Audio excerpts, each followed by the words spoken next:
BJP మాత్రం but అవకాశాన్ని వదులుకోదు. ఇవాళ బట్ సిబిఐ కేసు కానీ విజయ్ యాక్సెప్ట్ చేస్తారు, ఎందుకంటే ఐడియాలజికల్లీ బీజేపీని వ్యతిరేకిస్తారు, పొలిటికల్ గా స్టాలిన్ ని వ్యతిరేకిస్తారు. మరి టీవీకే ఎట్లాంటి వ్యూహంతో వెళ్తారు? సో ఈ కూటమి ఎట్లా కలుస్తుంది? ఎందుకంటే ఆయన మాట్లాడారు పెరియార్ రామస్వామిని కానీ ఇంకో కొంతమంది అంటే రాజకీయాలకు అతీతంగా మాట్లాడినటువంటి వ్యక్తులతో ఇన్వాల్వ్ చేసి మాట్లాడారు. అండ్ మోర్ ఓవర్ ఎంజీఆర్ని ఇన్స్పిరేషన్గా తీసుకొని ఆయన మాటలు మాట్లాడారు. అండ్ మధురైలో మాట్లాడినట్టు ఈవెన్ విజయకాంత్ విషయం కూడా మనం తీసుకోవాలి. ఎంతలేదన్నా విజయకాంత్ ఆయన ప్రజల గుండెల్లో, ఆ మధురై ప్రాంత ప్రజల గుండెల్లో ఉంటారు. ఓ 10% ఓట్లు చీల్చినటువంటి వ్యక్తి, ఆల్మోస్ట్ ఒక 5 అసెంబ్లీ స్థానాలు కూడా ఆయన గెలిచినటువంటి వ్యక్తి. ఆయనను కూడా ఆదర్శంగా తీసుకొని మాట్లాడుతున్నారు. సో ఈయన మాటల్లో ఎక్కడా కానీ బీజేపీతో కొంత సయోధ్య అన్న మాటలు ఏం కనిపించట్లేదు. Enemy is confirm clear DMK. ఇప్పుడు ఎంజి రామచంద్రన్ గురించి మాట్లాడినా, విజయకాంత్ గురించి మాట్లాడినా వాళ్ళ ఫాలోయింగ్ లో ఒక పార్టీ ఉంది, ఏఐడిఎంకే ఉంది. అయినప్పటికీ ఎంజి రామచంద్రన్ అభిమానులు, తర్వాత విజయకాంత్ అభిమానులు విజయ్ని అభిమానించుకోవడానికి కావాల్సినటువంటి ప్రాతిపదికన విజయ్ మాట్లాడుతున్నాడు. కాబట్టి వ్యక్తులుగా ఇష్టపడేటువంటి వాళ్ళిద్దరిని కూడా, ఎందుకంటే ఇప్పుడు ఎంజి రామచంద్రన్ అనేది తమిళనాడు పాలిటిక్స్ లో ఐకాన్. తన వ్యక్తిగత ఫాలోయర్స్ ఉన్నారు, విజయకాంత్ వ్యక్తిగత ఫాలోయర్స్ కూడా ఉన్నాడు. సహజంగానే విజయ్ వాళ్ళని ఇష్టపడుతున్నారు అంటే వాళ్ళ సానుభూతి పరులు విజయ్ సానుభూతి పరులుగా మారేందుకు వేసుకున్నటువంటి ఎత్తుగడని. కాబట్టి ఇవాళ దగ్గరకు వస్తా ఉంటే, ఎలక్షన్స్ దగ్గరకు వస్తా ఉంటే ఈ బలపడటం అనేది ఎటు బలపడుతుంది ఏమిటి అనేటువంటిది చూడాల్సిందే. ఇవాళ బీజేపీ కూడా సిబిఐ కేసు కానీ లేకపోతే ఇతర కానీ ఏవి కూడా అంత తేలికగా వదిలిపెట్టదు. ఎందుకంటే కేసు పెట్టాలని కాదు, కానీ కన్విన్స్ చేయడానికి ప్రయత్నం చేసేటువంటి అవకాశం ఉంది. మనం ఇవాళ బెంగాల్ చూసాం కదా, వ్యూహకర్త యొక్క ఆఫీసును కూడా ఈడి దాడి చేసి ఆక్యుపై చేసింది. కాబట్టి తమిళనాడులో కూడా అదే స్టాండ్ లో ఉంటుంది బీజేపీ. కాబట్టి వీళ్ళని మళ్ళీ ఏఐడిఎంకేని ఒత్తిడి తీసుకొచ్చి ముఖ్యంగా పళనిస్వామిని టీవీకేని కలిపి ఈ మాటలు ఇప్పుడు మీరు అన్నారు వాళ్ళ ఫాలోయింగ్ లో మాట్లాడుతున్నారు అంటే ఏడిఎంకే ఓట్ అనేది విజయ్కే రావాలి అన్నదే ఆయన సిద్ధాంతం కనిపిస్తోంది. ఏడిఎంకే ప్రస్తావన తీసుకురావట్లేదు, బట్ ఏడిఎంకే ఓటు బ్యాంక్ మొత్తం కూడా విజయ్కే అన్నది ఆయన తీసుకెళ్తున్నటువంటి విషయం. ఎక్కడ తన మాటల్లో ఏడిఎంకే విషయం తీసుకురావట్లా. ఒకటండి, 2 పాసిబిలిటీస్ ఉన్నాయి. ఒకటి ఎంజి రామచంద్రన్ గురించి, విజయకాంత్ గురించి మాట్లాడితే ఒక 10% వ్యక్తిగత అభిమానులు, ఓటర్లు విజయ్ అభిమానులు ఉంటే ఇంకా విజయ్ పార్టీలో అప్సర్జ్ వస్తుంది. రెండో వైపు పళనిస్వామి పార్టీలో వెనకాల ఉన్న ఓటర్లో ఎరోజన్ రావాలి. ఎందుకంటే ఇవాళ బీఆర్ఎస్ 0 అయిన తర్వాతనే మిగతా పార్టీలు ఎరైజ్ అయినాయి. కాబట్టి ఇప్పుడున్నటువంటి పరిస్థితుల్లో డిఎంకే అధికారంలో ఉన్నటువంటి ఫ్రంట్ స్ట్రాంగ్ ఉన్నది కాబట్టి 4 పార్టీల ఫ్రంట్. కాబట్టి 4 పార్టీల ఫ్రంట్ నుంచి తీవ్రమైన వ్యతిరేకత తప్ప అటు నుంచి షిఫ్ట్ కాకుండా ఇటు నుంచి షిఫ్ట్ కావటం తేలిక ఓటింగ్. ఎందుకంటే వీళ్ళందరూ కూడా ఇంటాక్ట్ లేరు. పళనిస్వామి ఇంకొక ఆయన జీలిపోవటం వల్ల కొంత వీక్ అయ్యాడు. 2 వర్గాలు కావటంలో 2 వీక్ అయినాయి. బీజేపీకి ఇంకా స్టాన్స్ దొరకలేదు. టీవీకేకి ఇంకా సంస్థగా ఇప్పుడు పవన్ కళ్యాణ్కి ఎట్లొచ్చారో జనం అట్లా విజయ్కి వస్తున్నారు, చిరంజీవికి ఎట్లొచ్చారో అట్టొస్తున్నారు. కానీ సంస్థాపరమైనటువంటి నిర్మాణం ఇంకేర్పడలే. కేవలం విజయ్ అక్కడ రాజకీయాలు కంప్లీట్లీ డిఫరెంట్ గా ఉంటాయి.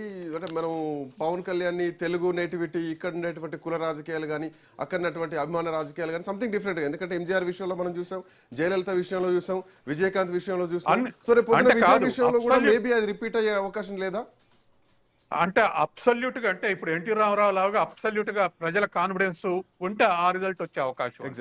అట్లా కాకుండా రిలేటివ్ స్ట్రెంత్ ఉన్నది అనుకుంటే ప్రజలు అంత తేలిగ్గా షిఫ్ట్ గారు. కాబట్టి ఖచ్చితంగా బీజేపీ ఖచ్చితంగా పళనిస్వామి మీద, టీవీకే మీద ఒత్తిడి తెచ్చి ఇద్దరిని ఒకటి చేసి తను కూడా తన పాత్ర ఎంపీ సీట్లు ఎక్కువ తీసుకొని ఎమ్మెల్యే సీట్లు వాళ్ళిద్దరికి ఎక్కువ ఇచ్చి సెంట్రల్ గవర్నమెంట్ మీకు సపోర్ట్ ఉంటుందని చెప్పేసి ఎక్కువ వాళ్ళని ఐక్యం చేసేటువంటి ప్రయత్నమే బీజేపీ చేస్తుంది. ఒకవేళ పళనిస్వామిని వదిలేసి కేవలం విజయ్ తోట పొత్తు పెట్టుకుంటే మళ్ళీ 2 ఏఐడిఎంకేలు ఆల్టర్నేటివ్ గా ఓట్లు చీల్చే అవకాశం ఉంది. కాబట్టి ఫస్ట్ ప్రియారిటీ చీలిక నివారించడానికే ఫస్ట్ ప్రియారిటీ ఇస్తుంది బీజేపీ. ఇంకో పాయింట్ ఏంటంటే ఇప్పుడు తమిళనాడు అంటేనే ఒక ద్రవిడ ఉద్యమం మనకు గుర్తొస్తూ ఉంటుంది. అక్కడ మోర్ ఓవర్ బీసీ పాపులేషన్ ఎక్కువగా ఉంటుంది. సింపుల్ చెప్పాలంటే ఒక తమిళ ఫ్లేవర్ కనిపిస్తూ ఉంటుంది. సో అట్లాంటి ఫ్లేవర్ ని డిఎంకే ఆర్ ఎల్స్ ఏఐడిఎంకే అన్నా డిఎంకే రెండింటి మధ్యలోనే రాజకీయాలు చూస్తాం. టీవీకే కూడా అదే సెంటిమెంట్, అదే ప్రజల్లోకి చొచ్చుకెళ్లేటువంటి నేపథ్యం ఉన్నటువంటి పార్టీయే. ఈవెన్ విజయ్ వ్యవహార శైలి కూడా అట్లాగే ఉంటుంది. బట్ బీజేపీ లాంటి ఒక భారతీయ జనతా పార్టీ లాంటి ఒక పార్టీ వస్తే ఆ తమిళ ఫ్లేవర్ అనేది కూడా పోతుంది. సో ఆ తమిళ ఫ్లేవర్ పోవద్దు అంటే బీజేపీ రావద్దు. సో అందుకే టీవీకే ఆల్టర్నేట్ అన్నది ఒకటి క్రియేట్ జరుగుతుంది అన్నది నాకు అనిపిస్తుంది. నేను చెప్పేది కూడా అదే. బీజేపీ గురించి మాట్లాడకపోవటం, బీజేపీ తోటి చర్చించకపోవటం, బీజేపీ తోటి ఎక్కడ కార్డియల్గా ఉన్నట్లుగా అనిపించకపోవటం, ఇవన్నీ కూడా విజయ్ అది గమనించి ఆ పని చేస్తున్నాడు.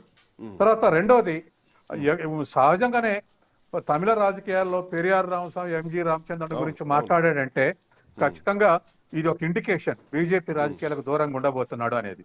తర్వాత మూడోది, ముందు తన చుట్టూ ప్రజలు ర్యాలీ కావాలంటే బీజేపీ గురించి మాట్లాడకూడదు. కాబట్టి వాళ్ళ బీజేపీ గురించి మాట్లాడతాయి. ర్యాలీ అయినాక ఆల్టర్నేటివ్ ఎమర్జ్ అయింది, ఇక నేను గెలుస్తాను అనుకున్నప్పుడు అప్పుడు ఏం చేస్తాడు అనేది మనం అప్పటికి ఆలోచించాల్సిందే. బీజేపీని తోటి సెంట్రల్ గవర్నమెంట్ సహకారం తీసుకొని చంద్రబాబు నాయుడు గారి లాగా అధికారంలో రావచ్చు అనుకుంటాడా, లేకపోతే తనకు కూడా సెంట్రల్ లో బ్యాకింగ్ ఉంది అది ప్లస్ అయింది అనుకుంటాడా, లేకపోతే దగ్గరకు వస్తే మొత్తం పోతుంది అనుకుంటే ఇండిపెండెంట్ గా వ్యవహరిస్తాడు అనేది మనం వేచి చూడాల్సిందే. కానీ ఒకటైతే నిజం, తమిళ ఫ్లవర్ ని లేదా మన అన్నాదురై లేదా రామచంద్రన్ ఇటువంటి యొక్క వారసత్వ రాజకీయాలను ఓన్ చేసుకోవడానికి మాత్రం విశ్వ ప్రయత్నం చేస్తున్నాడు. ఎగ్జాక్ట్లీ, అవును. అంటే ఆ సెంటిమెంట్ తో ముందుకెళ్తున్నాడు. మోరోవర్ ఆయన మాటల్లో కూడా ఎన్ని నియోజకవర్గాలు ఉన్నాయో అన్ని, ఈవెన్ మధురై అయితే మధురై, లేదంటే ఆ తమిళనాడులో ఉన్నటువంటి మిగతా నియోజకవర్గాలు ఏవైతే ఉన్నాయో ప్రతి నియోజకవర్గంలో విజయ్ నిల్చుంటున్నాడు. అంటే ఏ అభ్యర్థి నిల్చున్నా విజయ్ ఫేస్ చూసి ఓటేయండి. గతంలో మనం చూసాం పార్లమెంట్ ఎన్నికల టైంలో మోడీ ఫేస్ చూపించే ఎన్నికలకు పోయారు. సో తమిళనాడులో అట్లాంటి స్ట్రాటజీ ఒకటి నడుస్తోంది. ఏ అభ్యర్థి నిల్చున్నా విజయ్ మోహన్ చూసి ఓటేయండి. ఇదివరకు లాగా వాళ్ళలాగా వీళ్ళలాగా వచ్చిపోయేవాడిని కాదు, ఓట్లు చీల్చేవాడిని కాదు, ఖచ్చితంగా వస్తానని చెప్పేసి కాన్ఫిడెంట్గా చెప్పాడు. ప్రతి నియోజకవర్గంలో అభ్యర్థి నిలబెడతాను, నేనే నిల్చున్నా అని చెప్పేసి ఓటేయండి అన్నారు. అంటే అంతటి చరిష్మా, అంతటి ఓటు బ్యాంకు కొల్లగొట్టేటువంటి స్థాయిలో విజయ్ ఉన్నాడా? ఇప్పుడు లేడు, ప్రస్తుతానికి లేడు.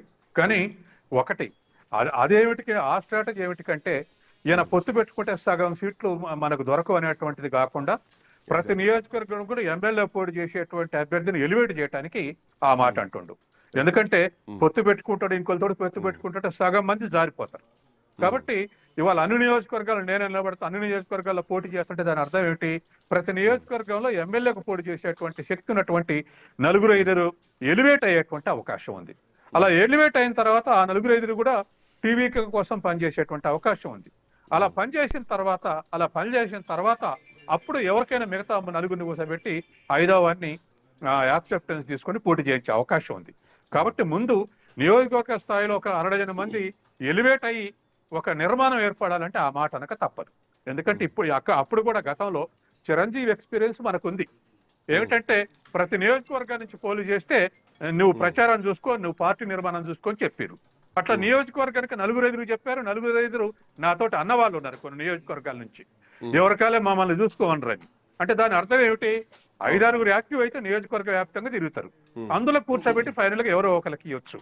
కాబట్టి ముందు నా నియోజకవర్గ స్థాయి నాయకత్వాన్ని ఎలివేట్ చేసుకోవటానికి అది అన్ని చోట్ల నడుస్తుంది. విజయ్ కూడా అదే నడుపుతున్నాడు. అంటే ఇప్పుడు సార్